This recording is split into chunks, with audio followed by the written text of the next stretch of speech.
મિત્રો, હેડ ક્લાર્ક તારીખ 30/4/2017 એટલે કે આવતા રવિવારે આજે પરીક્ષા આવી રહી છે.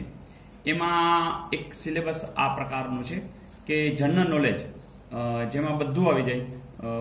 ઇતિહાસ, આપણો ગુજરાતનો ભૂગોળ, ગુજરાતનો ઇતિહાસ, ભારતનો કરંટ ટોપિક્સ, આ બધું ઇન્વોલ્વ, બંધારણ, આ બધું એમાં ઇન્વોલ્વ થઈને 80 ગુણ છે. ગુજરાતી ગ્રામર અને સાથે સાથે સાહિત્ય, તો એ જે વિભાગ છે એમાં 50 ગુણ છે. અંગ્રેજી, બરાબર, અંગ્રેજી ગ્રામર, તો અંગ્રેજી ગ્રામરની અંદર 40 ગુણ છે. અને મેથ્સ રિઝનિંગ એટલે જે ગાણિતિક અને તાર્કિક કસોટી છે એના 30 ગુણ લીધા છે. મિત્રો, આ એક સરસ મજાની તક છે કે આ વખતે તમારી તૈયારી ઓલરેડી સરસ છે, માત્ર થોડીક વધારાની શાર્પનેસ લેવા માટે હું તમને યુટ્યુબ દ્વારા હેલ્પ કરીશ, આ ચેનલ દ્વારા. તો આપણે એક કામ કરીશું કે ગયા વખતે 2011માં જે હેડ ક્લાર્કનું પેપર હતું એના અમુક જે મેથ્સ અને રિઝનિંગના 30 ગુણના જે પ્રશ્નો છે આપણે આ લેવાના છે. એ જૂના જે દાખલાઓ છે એમાં જરા નજર કરી અને એ બાને રિવિઝન કરીએ. ઓકે, આ સિવાય પણ આ ચેનલમાં રહેલા તમામ મેથ્સ રિઝનિંગના જો તમે દાખલાઓમાં નજર કરી લેશો તો મને લાગે છે કે આ 30 ગુણ પૂરેપૂરા લેવા ખાસ અઘરા નથી. પણ હા મિત્રો, યાદ રાખે કે તમે 200 ગુણનું પેપર છે, તમારે જે સમય મર્યાદા આપી છે એની અંદર મેથ્સ અને રિઝનિંગ ગણવા જતા અન્ય પણ એક પણ સવાલો રહી ન જાય એ જોવાની ખાસ તકેદારી રાખજો. કારણ કે સહેલું લાગે, મજા આવે તો ઘણી વખત સમયનું પણ અનુસંધાન ન રહે. તો અમે તમારી સાથે છીએ.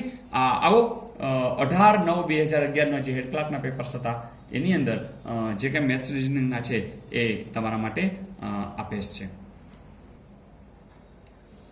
તો મિત્રો, આ 30 ગુણ ઉપર આપણે વજન રાખીએ મેથ્સ અને રિઝનિંગ માટે, એટલે ગાણિતિક અને તાર્કિક જે પ્રશ્નો છે એમાં જરા નજર કરશું. 18મી સપ્ટેમ્બર 2011ની અંદર હેડ ક્લાર્કના પેપરમાં પૂછાયેલો એક આ સરસ મજાનો સમ. એક સાયકલની છાપેલી કિંમત ₹1560 અને તેના પર લેવાતા વેચાણ વેરાનો દર કેટલો?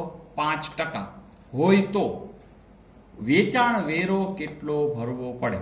મિત્રો, એનો અર્થ એ કે આના ઉપર તમારે 5% ગણવાના છે અને એ જ એનો જવાબ થશે. તો વાત તો એટલી હતી કે કોઈ એક રકમ અને એના 5% કેમ ગણવા? તો સાવ સહેલું. એક વસ્તુ જો આ 5% દેખાય ને એટલે મને વિચાર આવે છે કે અમુક શોર્ટકટનો આપણે ઉપયોગ કરી જ લઈએ. તો જેમ કે પહેલાં આપણે શીખીએ કે કોઈના 10% કેમ ગણવા, કોઈ પણના 10% કેમ ગણવા. દાખલા તરીકે 4360, આના 10% શું થાય? તો સાવ સિમ્પલ, આ મીંડું કાઢી નાખો, એ એના 10%. દાખલા તરીકે તે 12940, તો એના 10% શું થશે? હવે તમે જ કહો. એના 10% થશે 1294. કોક કહેશે 9010, એના 10% શું થશે? 901. છેલ્લું મીંડું કાઢી નાખો, એ એના 10% થાય.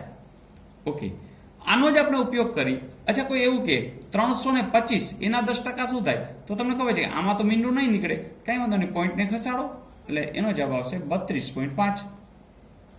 હવે તમને આવડી જાય. કોઈ કેમ કે 4.98, એના 10% શું થશે? કાંઈ વાંધો નહીં, પોઈન્ટ 9 લઈ જાઓ, 0.498. ઓકે, જો આ તમને બરોબર સમજાઈ ગયું હોય તો હવે આવી જાય 5% ઉપર. તો 5% એટલે શું કરવાનું? તો પહેલાં તો એક તો મીંડું કાઢી નાખો એટલે 10% થઈ ગયા, અને એના હવે અડધા કરી નાખો. જેમ કે 12940ના તમારે 5% શોધવા હોય, પહેલાં તો મીંડું કાઢો એટલે 1294 થઈ ગયા, અને એના 5% એટલે તમને મોઢે જ આવડે. 6 દુ 12, અહીં 9 છે, 4 દુ 8, 7 દુ 14 એટલે 647. જો આ બરાબર સમજાઈ ગયું હોય તો હવે આપણે એમ કહી શકીએ કે જેમ કે 9010 છે, એના 5% શોધવા હોય તો 901, 901ના અડધા કરવા હોય તો 4 દુ 8, 5 દુ 10 અને 0.5. બસ આ એક ખાલી સમજણની વાત હતી. હવે આપણો સમ સાવ સહેલો મોઢે કરી લઈએ. કેવી રીતના? 1560. ચાલો, 1560 હોય તો એના 10% વિચાર લ્યો, 156. હવે 5% વિચારો એટલે આનું અડધું, 7 દુ 14, 8 દુ 16. સીધો જવાબ આવશે 78 છે એક્ઝેક્ટલી.